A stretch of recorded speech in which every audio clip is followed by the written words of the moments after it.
नमस्कार मंडळी, तुमचे खूप खूप स्वागत आहे तन्वीज रसोई या यूट्यूब चॅनलमध्ये. तर आज आपण दोडक्याची भाजी आणि चण्याची डाळ यांची एक भन्नाट रेसिपी तयार करणार आहोत. त्यामुळे व्हिडिओ कुठेही स्किप न करता शेवटपर्यंत नक्कीच बघा.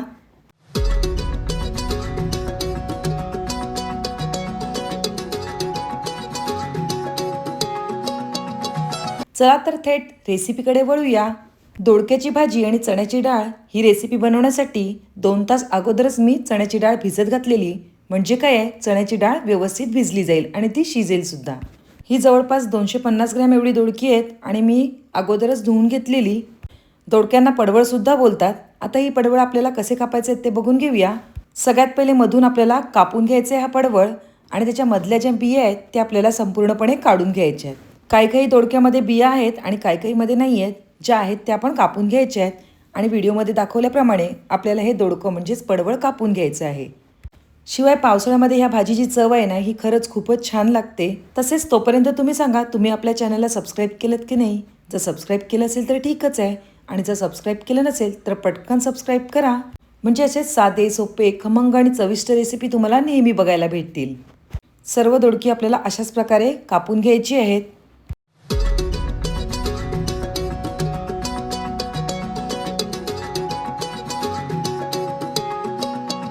सर्व दोडकी कापून झाल्यानंतर आपल्याला एका प्लेटमध्ये ती काढून घ्यायची आहे.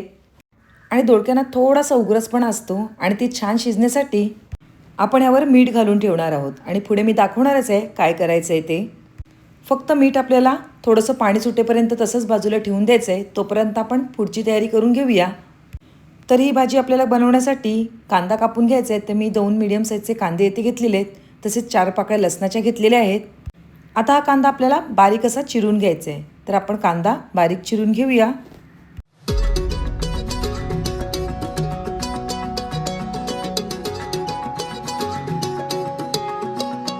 कांदा चिरून झाल्यानंतर आपल्याला लसणाच्या पाकळ्या दगडी खलबत्त्यामध्ये ठेचून घ्यायच्या आहेत. तर आपण त्या लसणाच्या पाकळ्या दगडी खलबत्त्यात ठेचून घेऊया. आणि त्यानंतर आपण ज्या पडवळावर म्हणजेच दोडक्यावर मीठ घालून ठेवलेले ते आपल्याला हाताच्या साहाय्याने व्यवस्थित असे कुस्करून घ्यायचे आहेत. म्हणजे काय, त्यामधला जो थोडासा उग्रसपणा आहे तो सुद्धा जाईल आणि आपली भाजी सुद्धा लगेच शिजेल. त्यासाठी आपल्याला ही स्टेप करून घ्यायची आहे. तर अशाच प्रकारे आपण सर्व पडवळ आहे ते हाताच्या साहाय्याने व्यवस्थित असं करमून घेऊया. आणि खरंच सांगू ना, चण्याची डाळ घातल्यामुळे पडवळाच्या भाजीची जी चव आहे ना ती दुपटीने वाढते. तुम्हाला समजेलच पुढे.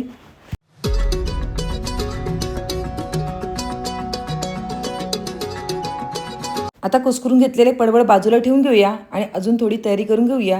तेथे मी कढीपत्ता, मिरची आणि तसेच टोमॅटो घेतले. ते सुद्धा आपल्याला बारीक असं कापून घ्यायचं आहे.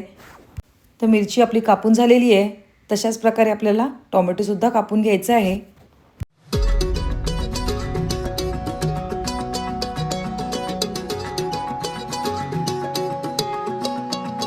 आता सर्व भाजीची तयारी करून झालेली आहे. आता आपल्याला ह्या भाजीला फोडणी द्यायची आहे. त्यासाठी काय काय करायचं ते बघून घेऊया. सगळ्यात पहिले आपल्याला गॅसवर कढई ठेवायची आहे आणि त्यामध्ये तेल घालून घ्यायचं आहे. जवळपास 3 ते 4 पळ्या मी येथे तेल घातलेले आहे. आणि त्यानंतर आपल्याला यामध्ये मोहरी घालून घ्यायची आहे. अर्धा चमचा एवढी मोहरी घातलेली आहे आणि तसेच अर्धा चमचा एवढी जिरासुद्धा घालून घ्यायचं आहे. आता जिरा आणि मोहरी छान तडतडल्यानंतर या ठिकाणी मी अर्धा चमचा एवढं हिंग घालून घेतलेलं आहे. हिंग, मोहरी, जिरं छान तडतडल्यानंतर आपण ह्यामध्ये बाकीचं फोडणीचं साहित्य घालून घेणार आहोत. सगळ्यात पहिले मी येथे कढीपत्ता घातलेला आहे. तसेच हिरवी मिरची घालून घेतली आहे आणि जे आपण ठेचून घेतलेले लसूण आहे ते सुद्धा घालून घेतलेलं आहे. आता ह्यावर पळी फिरून घेऊया.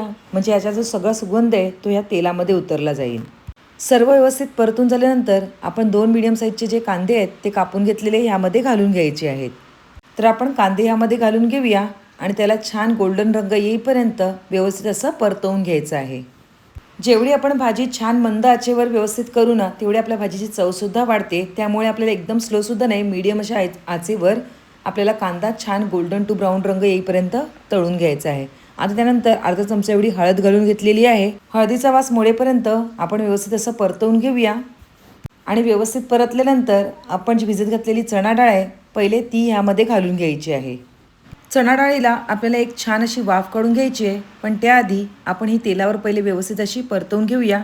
म्हणजे सर्व साहित्य सगळीकडे व्यवस्थित लागलं जाईल. आता यामध्ये आपल्याला थोडं पाणी घालून घ्यायचं आहे. म्हणजे आपली चणा डाळ आहे ती व्यवस्थित शिजली जाईल. पाणी घातल्यानंतर पुन्हा सर्व व्यवस्थित ढवळून घेऊया. आणि त्यानंतर एक 5 मिनटं फक्त आपल्याला वाफेवर झाकण ठेवून घ्यायचं आहे. तर आपण वाफेवर झाकण ठेवून घेऊया. एक 5 मिनटं वाफेवर झाकण ठेवल्यानंतर आपल्या भाजीला छान अशी वाफ आलेली आहे. आता ही भाजी पुन्हा आपण व्यवस्थित अशी ढवळून घेऊया. भाजीमध्ये घातलेलं सगळं पाणी आटलं गेलेलं आहे आणि आता ह्यामध्ये आपल्याला टॉमॅटो घालून घ्यायचं आहे. तर आपण ह्यामध्ये टॉमॅटो घालून घेऊया. चिरलेला टॉमॅटो आपण ह्यामध्ये घालून घेतलेला आहे. आता टॉमॅटो घालून झाल्यानंतर आपल्याला पुन्हा या डाळीवर आणि टॉमॅटोवर व्यवस्थित अशी पळी फिरवून घ्यायची आहे आणि 1 ते 2 मिनटं व्यवस्थित टॉमॅटो परतल्यानंतर आपण जे चिरून आणि करमून घेतलेलं पडवळ म्हणजेच दोडका आहे ते ह्यामध्ये घालून घ्यायचं आहे. तर आपण चिरून घेतलेलं जे दोडकं आहे ते ह्यामध्ये घालून घेऊया. टॉमॅटो कांद्यासोबत घातलं असतं तर आपली डाळ व्यवस्थित शिजली नसती. यासाठी आपण टॉमॅटो थोड्या वेळाने घातलेलं आहे म्हणजे आपली डाळ बऱ्यापैकी शिजलेली आहे. आणि आता पडवळसुद्धा आपण ह्यामध्ये घालून घेतलेलं आहे. सर्व भाजी पुन्हा एकत्रित एकजीव करून घेऊया. आता पुन्हा आपल्याला एक 5 मिनटं ह्यावर झाकण ठेवून घ्यायचं आहे. तर 5 मिनटं आपण ह्यावर झाकण ठेवून घेऊया. दोडक्याचं जे थोडं पाणी होतं ते मी ह्यामध्ये घालून घेतलेलं आहे. 5 मिनटानंतर आपल्या भाजीला पुन्हा एकदम छान अशी वाफ आलेली आहे. सर्व भाजी पुन्हा एकदा व्यवस्थित अशी मिक्स करून घेऊया. सर्व भाजी व्यवस्थित परतून झाल्यानंतर आपल्याला यामध्ये लाल तिखट घालून घ्यायचं आहे. तर मी येथे पाऊण चमचा एवढा लाल तिखट म्हणजे आगरी मसाला घालून घेतलेला आहे आणि अर्धा चमचा एवढा गरम मसाला घालून घेतलेला आहे.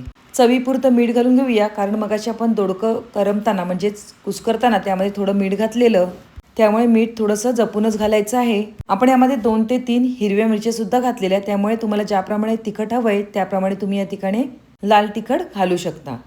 सर्व भाजी व्यवस्थित अशी ढवळून झालेली आहे. एकदा पुन्हा आपल्याला ह्यावर झाकण ठेवायचं आहे म्हणजे काय आहे, अजून छान आपली भाजी मिळून येईल आणि मसाल्याचे वाससुद्धा व्यवस्थित असे मोडले जातील. त्यासाठी आपण एक 5 मिनटं पुन्हा भाजीवर झाकण ठेवून घ्यायचं आहे आणि 5 मिनटानंतर वाव, खरंच भाजीचा खूप सुंदर सुगंध येथे सुटलेला आहे. सर्व भाजी मिक्स करून घेऊया आणि ह्यामध्ये आता आपल्याला 2 ते 3 चमचे ओलं खोबरं घालून घ्यायचं आहे. तर मी ओलं खोबरंसुद्धा घालून घेतलेलं आहे. पुन्हा सर्व भाजी व्यवस्थित मिक्स करून घेऊया आणि येथे आपली मस्तपैकी तयार झालेली आहे दोडका आणि चणा डाळीची एकदम भन्नाट रेसिपी. बारीक चिरलेली कोथिंबीर घालून घेऊया आणि एकदा पुन्हा सर्व भाजी व्यवस्थित अशी ढवळून घेऊया. चला तर आपण आपली डिश सर्व करून घेऊया. तर तुम्हाला माझी आजची ही रेसिपी कशी वाटली नक्कीच कमेंटद्वारे कळवा. रेसिपी आवडली असेल तर पटकन एक लाईक करा आणि तसेच तुमच्या फ्रेंड्स आणि रिलेटिव्हसोबत आपली ही लिंक शेअर करायला अजिबात विसरू नका. पुन्हा एक नवीन रेसिपी घेऊन येऊया. तोपर्यंत बाय बाय. थँक्यू.